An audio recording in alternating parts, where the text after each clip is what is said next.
Hi friends, మీరు చూసేదైతే ఇది మన హైదరాబాద్లోని జూబ్లీ హిల్స్. ఇక్కడ నుంచి మనం కొలాన్పాక వెళ్ళాలి. కొలాన్పాక అక్కడ ఒకటో ఊర్లో శివాలయం ఉంటుంది. దానికి ఆపోజిట్ మా ఇంకొకటి వచ్చేసి జైన్ మందిర్ ఉంటుంది. ఇప్పుడు ఈ రోడ్డు వచ్చేసి మనం హైదరాబాద్ జూబ్లీ హిల్స్ నుంచి డైరెక్ట్ ఉప్పల్ నుంచి వరంగల్ హైవే ఇది మీరు చూసేది. ఈ హైవే వరంగల్ హైవేలో మనకు భువనగిరి వస్తుంది. భువనగిరి దాటినాక ఆలేరు వస్తుంది. ఇగో చూస్తురు కదా ఆలేరు ఊళ్ళోకి వెళ్ళాలి. ఈ హైవే నుంచి లెఫ్ట్కి మళ్ళాలి. ఇంకో ఇక్కడి నుంచి నేను లెఫ్ట్కి తీసుకుంటా. ఈ లెఫ్ట్కి మళ్ళినాక ఆలేరు ఊళ్ళోకి వెళ్తాము. ఆలేరు ఊళ్ళోకి వెళ్ళినాక ఊరు సెంటర్ నుంచి లెఫ్ట్కి పోతే అక్కడ రైల్వే వర్క్ జరుగుతుంది, పోదు. ఆలేరు ఊరంతా దాటినాక ఒక ఈ రోడ్డు అదే రోడ్డు, ఆలేరు రోడ్డు ఇది. ఆ ఊరు దాటినాక లెఫ్ట్ సైడ్లో మీకు ఒక గుడి ఉంటుంది. ఆడ కాలువ వస్తుంది, వాగు. ఆ వాగుకి యువతల నుంచి లెఫ్ట్కి మళ్ళాలి. బచ్చన్నపేట రోడ్ అది ఒకటే గుర్తు. ఆడ అంటే ఊరు దాటగానే కాలువ. మళ్ళీ ఆడ ఒక ఊరు వస్తుంది. 1 కిలోమీటర్ పోయినాక ఆ ఊళ్ళో నుంచి మళ్ళీ రైట్కి తీసుకుంటే ఇది బచ్చన్నపేట రోడ్డు ఇది. ఆ ఊర్లో అయితే వీడియో తీయలే. బచ్చన్నపేట రోడ్డు, ఈ రోడ్డు ఒకటే రోడ్డు కొలాన్పాక వెళ్తుంది. ఇది ఆలేరు నుంచి కరెక్ట్ ఒక 6-7 కిలోమీటర్లు వస్తుంది కొలాన్పాక. ఇదే రోడ్డు. ఒక ఊర్లోకి అయితే ఎంట్రీ అయినా. ఈ ఊర్లో కొంచెం ఊరు చివర ఊరు దాటినాక ఈ లెఫ్ట్కు శ్రీ సోమేశ్వర ఆలయం ఉంటుంది. రైట్ కొని జైన్ మందిర్ ఉంటుంది. ఫస్ట్ అయితే ఈ సోమేశ్వర ఆలయానికి అయితే వెళ్తున్నా. చూద్దాం ఆడికి రోడ్డు ఎట్లుంది, అసలు ఎంత దూరం ఉంటుంది అనేది. ఈ రోడ్ నుంచి ఇది బచ్చన్నపేట రోడ్డు. ఈ రోడ్ నుంచి కొంచెం దగ్గరే ఇగో రైట్ కమాన్ వచ్చేసి రైట్ సైడ్లో జైన్ మందిర్ కమాను. ఈ లెఫ్ట్కు ఆ అంబేద్కర్ విగ్రహం కాంచి లెఫ్ట్కు తీసుకుంటే ఈ కమాన్ అవపడుతుంది. ఆ కమాన్ కిందంగా పోవాలి. ఇక్కడ నుంచి మనకు అంటే ఈ రోడ్ నుంచి ఇప్పుడు ఇది సీసీ రోడ్లో మొత్తం ఒక 300 మీటర్లు పోవాలి అంతే. సీసీ రోడ్డు బాగుంటుంది మంచిగా. కాకపోతే ఇది చూస్తుంటే మనకు అటు గుడి పురాతన గుడి కాబట్టి పబ్లిక్ కూడా అయితే ప్రస్తుతానికైతే ఏం పెద్దగా అవపడతలేరు. చూద్దాం చూద్దాం లోపలికి అయితే వెళ్దాము. బండి అయితే ఇక్కడ పార్క్ చేసిన. ఇక్కడ పార్కింగ్ ప్లేస్ మాత్రం చాలా ఉంటుంది. ఎన్ని బండ్లు వచ్చినా పెట్టుకోవచ్చు, ఏ ఇబ్బంది ఉండదు. ఎండాకాలం అయితే ఇంకా మంచిగా ఉంటుంది. అన్ని చెట్లే ఉంటాయి పెద్ద పెద్దగా, మంచిగా చెట్ల కింద పెట్టుకోవచ్చు. చూస్తురు కదా ఇక్కడ బండ్లు ఇక్కడ మంచిగా పార్క్ చేసుకొని ఎదురు అవపడుతుంది కదా. మనం లోపలికి వెళ్ళాలంటే ఇక్కడ నుంచే వెళ్ళేది.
ఇక్కడ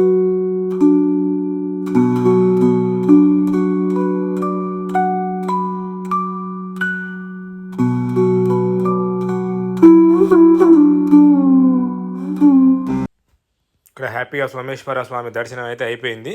ఇప్పుడు మనం వచ్చేసి జైన్ మందిర్కి వెళ్ళాలి. ఇక్కడ నుంచి 1 కిలోమీటరే ఉంటుంది. అంటే మన ఆలేరు బచ్చన్నపేట రోడ్డు దాటాలి అంతే. ఆ మెయిన్ రోడ్డు దాటగానే ఆపోజిట్ ఉంటుంది. మన బస్సు అవపడుతుంది కదా,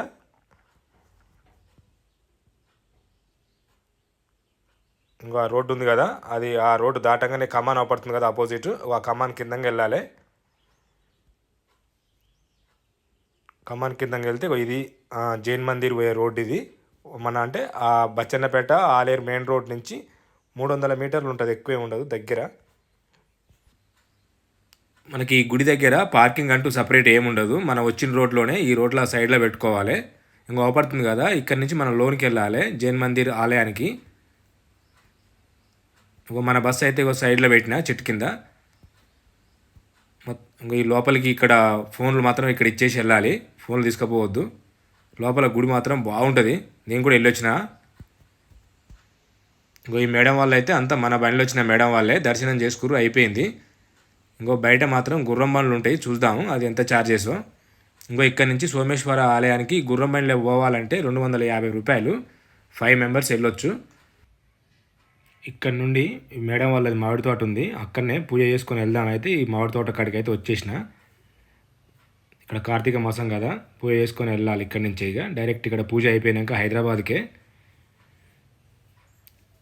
చూడండి మేడం వాళ్ళు ఎలా పూజ చేస్తారనేది చూడండి. ఇంకో అక్కడనే పూజ మాత్రం స్టార్ట్ చేసిర్రు. ఓకే,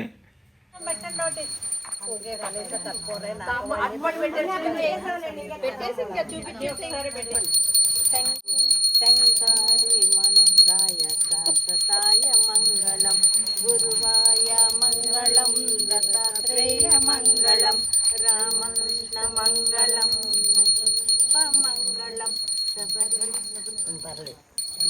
జయ మంగళం మంగళం మంగళం. రండి మీరు పట్టుకోండి, రండి. వాళ్ళు బాగా ప్రొఫెషనల్గా తిప్పారు మా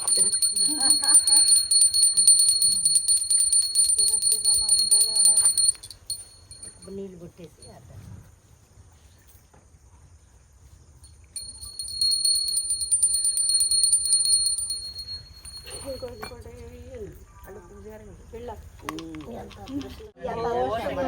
ఓం నమః శివాయ.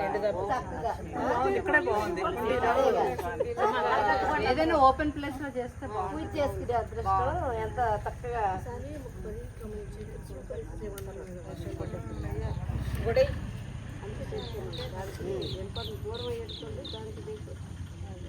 పాపాత్మ పాప దేవాశరణాగతవత్సల అన్యదా శరణము నాస్తి త్వమేవ శరణం మమ తస్మాత్ కారుణ్య భావేన రక్షక.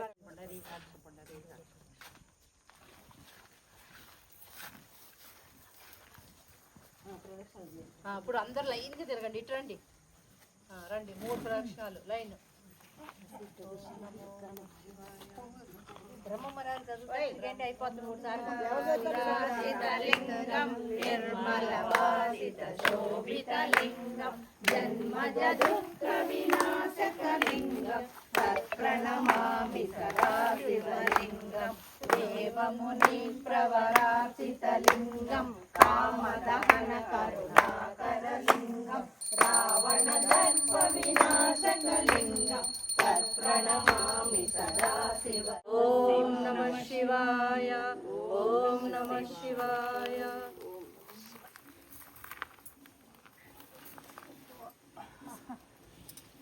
మాకు ఇలా చేసిన ఓపికనివయ్యా పరమేశ్వర. ఇక్కడ తీసుకొచ్చారు 5 సంవత్సరం తీసుకొచ్చారు స్వామి. మీ గడ్డి పోయింది మరి ఎంతో ఇది కదా, మరి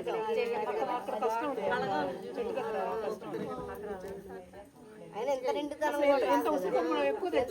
బాగా చక్కగా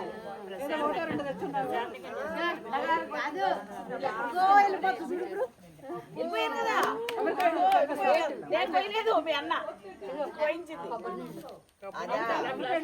అది వడపోసి మామూలుగా గ్లాసు కూడా పాపాత్మ దేవాశరణాగతవత్సల అన్యదా శరణము నాస్తి త్వమేవ శరణం మమ తస్మాత్ కారుణ్యే భావేన రక్ష రక్ష పరమేశ్వర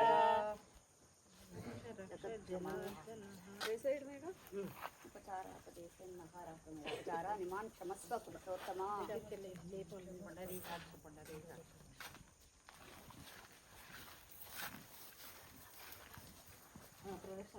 ఇప్పుడు అందరు లైన్గా తిరగండి, ఇటు రండి, రండి, 3 ప్రదక్షిణాలు లైన్. బ్రహ్మమరాలు చదువుకోండి, అయిపోతుంది 3 సార్లు.